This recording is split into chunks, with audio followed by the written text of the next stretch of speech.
Life Magazine, 50th anniversary of AC/DC. I picked this one up last month with the intention of doing a flip through.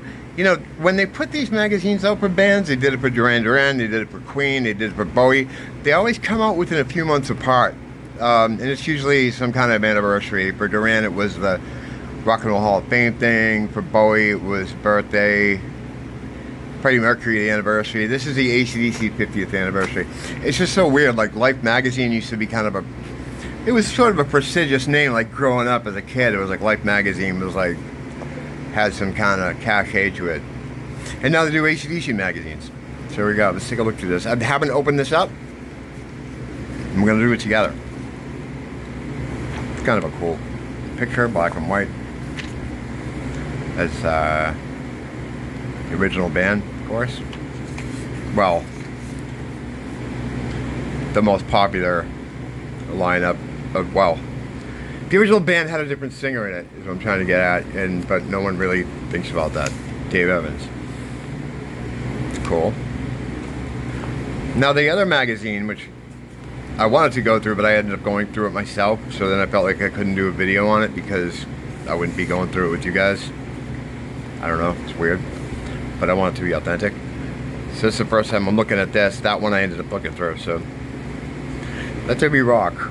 Unruly in School, the Young Brothers found no life's mission on it. Okay. It's all stuff I know. These magazines always have stuff that, you know, we know, but it's cool to look at the stuff anyway. Who the fuck is that? Those 8-year-old Angus and 10-year-old Malcolm. Huh. That's Angus too. Chuck Berry, yeah, he was a big inspiration for them. Oh, there they are. With, who's that on vocals? Who is this? Oh, it's The Who. I'm looking at these guys, I'm like, what? It looks like Roger Daltrey. It is. They're just bands that influence them, I guess. Whatever. Let's see over here. This is, I bet this is George Young's band. Is that what's going on here? The Easy Beats, yeah. George Young was like their cousin or something. But is he their cousin or their uncle? It turns out I don't know a lot about old AC/DC information. I don't care about that kind of stuff. Although George Young, he did produce some of their albums and shit. There's the original singer, Dave Evans. That's a cool picture. I don't think I've ever seen that one before. Malcolm and Angus practicing. That's a cool picture.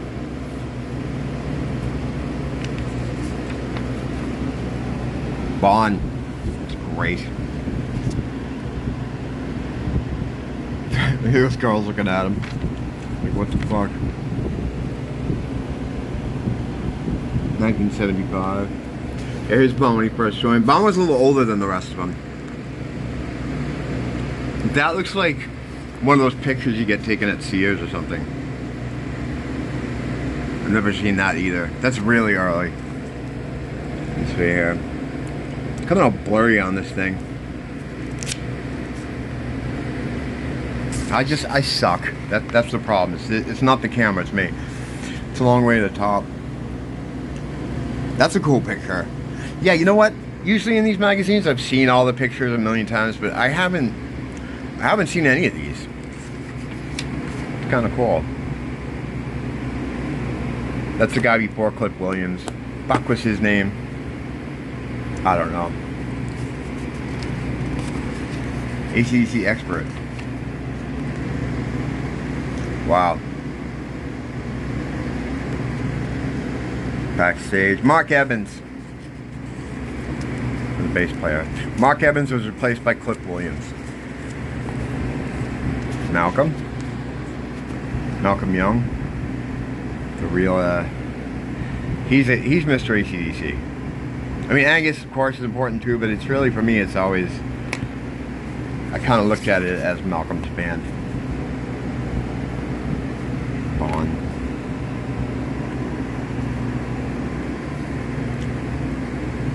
See himself on that? He's got a t-shirt with his own face on it. That's awesome. Look at that. So I get some light on it. It's a very professional setup in here.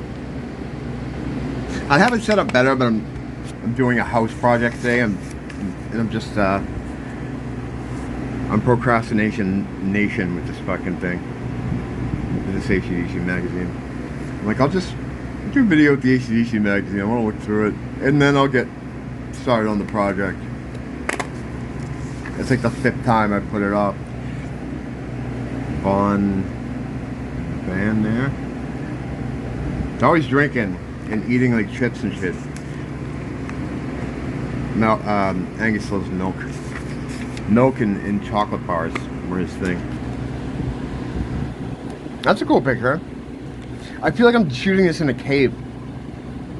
Let's go into this cave and look at my AC/DC magazine. Yeah, you know what? There's not much to say really about AC/DC like there was with Queen and Duran and Bowie. Like, I have like a real intimate knowledge of all those bands, and you know, I know quite a bit about AC/DC, but it's not, my fandom for them isn't the same, I guess. But AC/DC is more about the music. I like the albums, and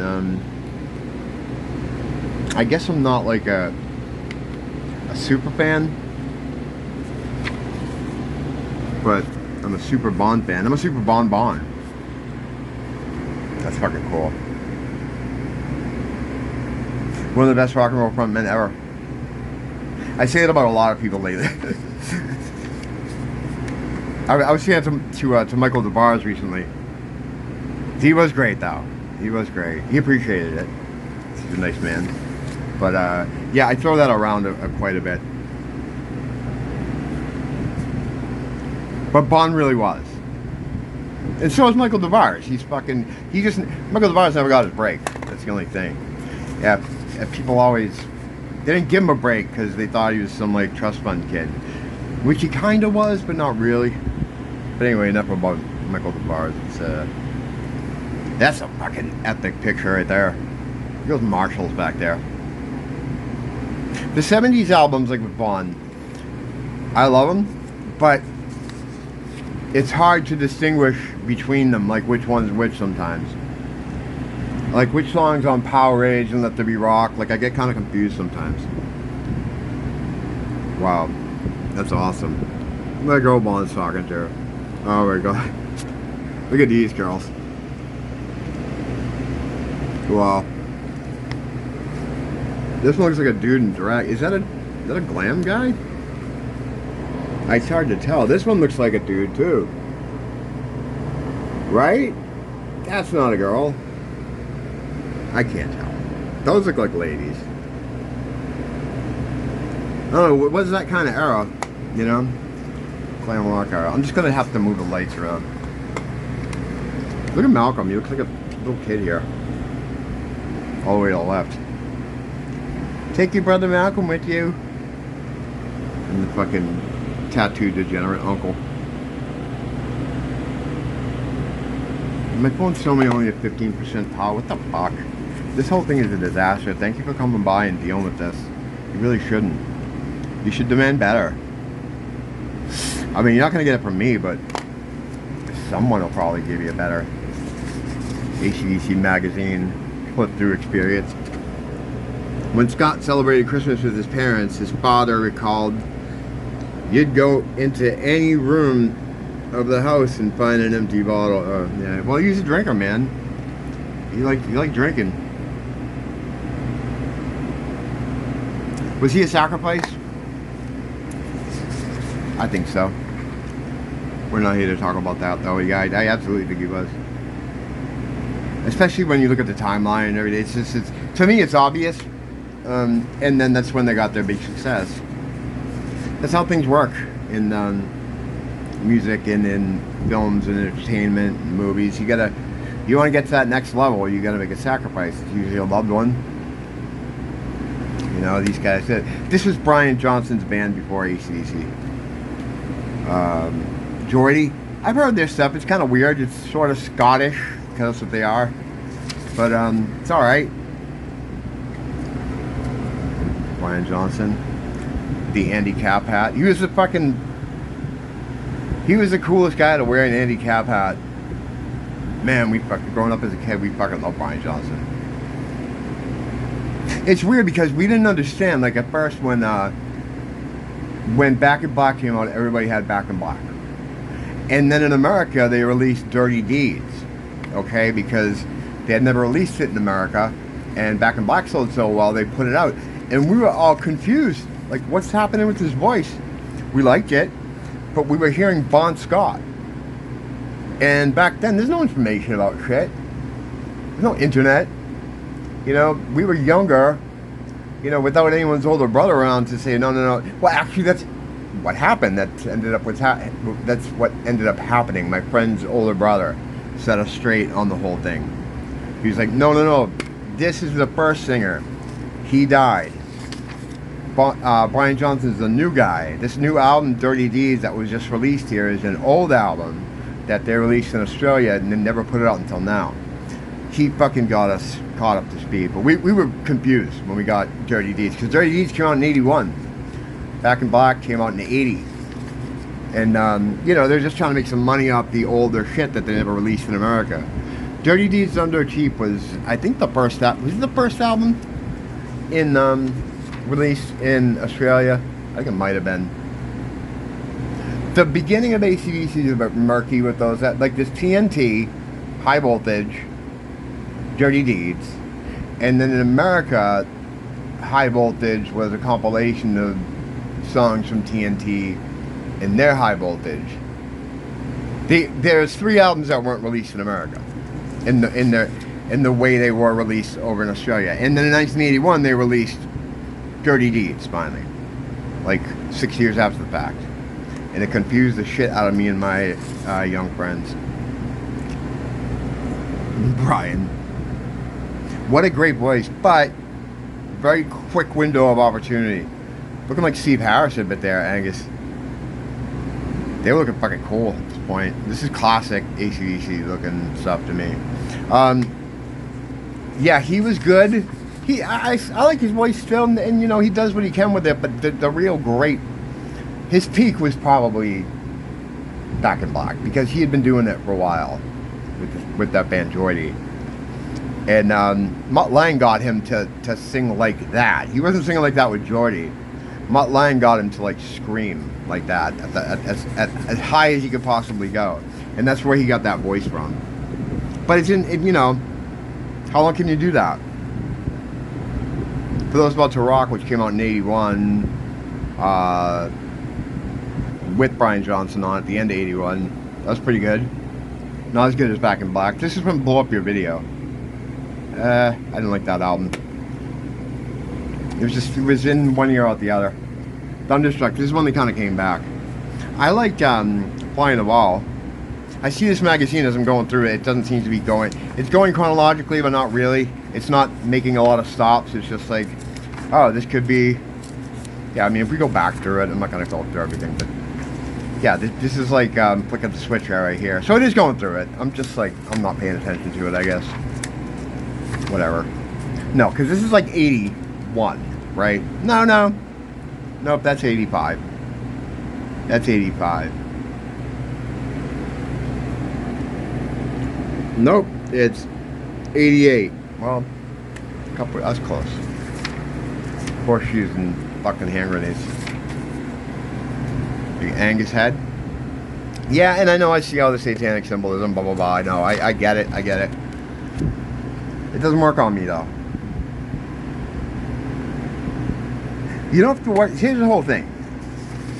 If you know it, and you know the trick, it's not going to do anything to you. Because you see it. It's just like the fucking, I'm not going to use the magician thing again, but it is the magician thing. Where if you know the trick, the spell doesn't work on you. Whatever that guy pulls out of his hat or out of his ass, if you saw him put it in, it doesn't really matter. Now, if you didn't see him put him in, then you're like, wow, what the fuck? But I did see him put it in. What am I talking about? All right, let me see. It's almost done. It's a long magazine. Oh, when Axl sang for them. He was fucking great. I wouldn't have minded hearing an album with him. And the rumor was there was one being talked about. The guy from Rose Tattoo was saying that it was definitely a possibility, or it was almost a done deal at one point, and something changed, and thankfully they got the Brian back. But that would have been interesting.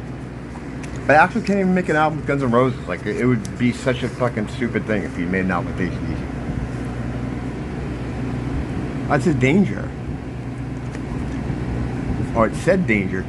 I said Danger, keep out, of course, but I think of it as Danger. Don't talk to strangers. Not with Bond. That was a song they would do years later with Brian. So that's it. Life magazine. The prestigious Life magazine. This is what's come to. This is a cool book. Again, though, AC/DC is not. I'm not as obsessed with them as I am with like some of those other groups. I don't really have an encyclopedia like that. I mean, I have a pretty good understanding of what went on. I can tell you what albums, what years, what songs were on them, when they were big, when they had their trouble. But it's not as fascinating to me as a band like Queen or something. But it's cool. Another magazine to cut up and put in my bathroom. Don't blame the teacher. Blame the school.